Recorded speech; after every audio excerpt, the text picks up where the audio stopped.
एक दोहा है, अच्छी संगत बैठकर संगी बदले रूप, जैसे मिलकर आम से मीठी हो गई धूप।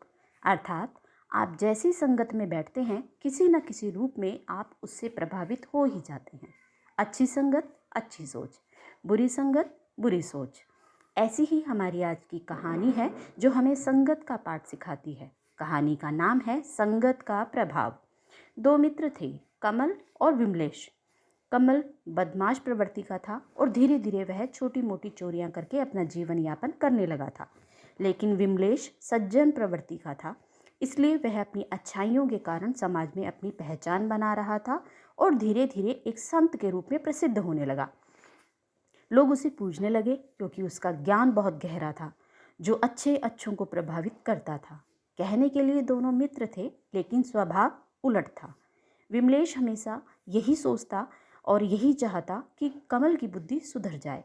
इस कारण वह उसे अपने पास रखना चाहता था, लेकिन कमल स्वतंत्र रहकर अपने अनुसार काम करना चाहता था, इसलिए दोनों कुछ समय से दूर ही रह रहे थे। एक दिन संत विमलेश प्रवचन के लिए अपने ही गांव आए। प्रवचन के लिए विशाल पंडाल बनाया गया था।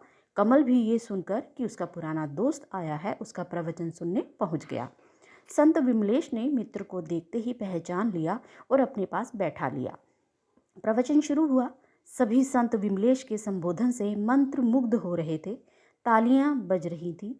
अंत में संत विमलेश ने कहा, ये शहर मेरी जन्मभूमि है।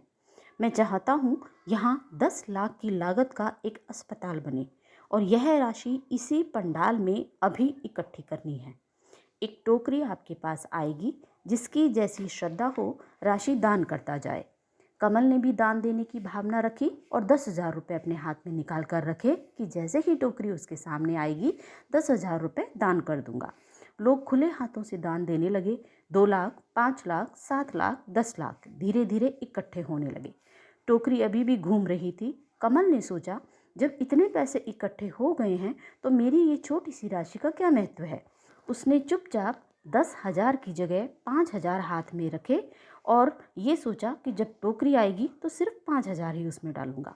टोकरी में जब 15 लाख इकट्ठे हो गए तो कमल ने 5,000 की जगह 1,000 रुपये कर दिए। अचानक बिजली चली गई। तब तक 20 लाख हो चुके थे। उसने सोचा, दान राशि अपने टारगेट से डबल हो गई है तो मेरे 1,000 की भी कोई ज़रूरत नहीं है, इसलिए उसने 1,000 रुपये भी अपनी जेब में वापस रख लिए। सभा समाप्त हुई। कमल भी संत विमलेश के साथ उठकर चलने लगा। कमल ने अपने संत मित्र की तारीफ के पुल बांध दिए और कहा, वाह क्या प्रभाव है आपका। आपने 10 लाख कहा तो 20 लाख आ गए। गजब बोलते हैं आप मित्र। संत विमलेश कुछ देर तो सुनता रहा और फिर कमल से बोला कि मैं पूछना तो नहीं चाहता, लेकिन तुम मेरे मित्र हो इसलिए पूछ रहा हूँ, तुमने कितने रुपए का दान किया। कमल ने कहा, सच बताऊं मित्र, मैंने कुछ भी नहीं दिया। संत विमलेश ने बड़ी विनम्रता से कहा कि फिर कैसा प्रभाव, जब मेरे प्रवचन का प्रभाव तुम पर हुआ ही नहीं तो क्या फ़ायदा। मैं अपने मित्र को ही प्रोत्साहित नहीं कर पाया। कमल ने कहा, मित्र ऐसा नहीं है, जब लाइट बंद हो गई थी तब मेरा मन हुआ कि मैं टोकरी में से एक एक गड्डी गायब कर दूं। तो ये आपके प्रवचन का ही प्रभाव है कि मैंने ऐसा नहीं किया।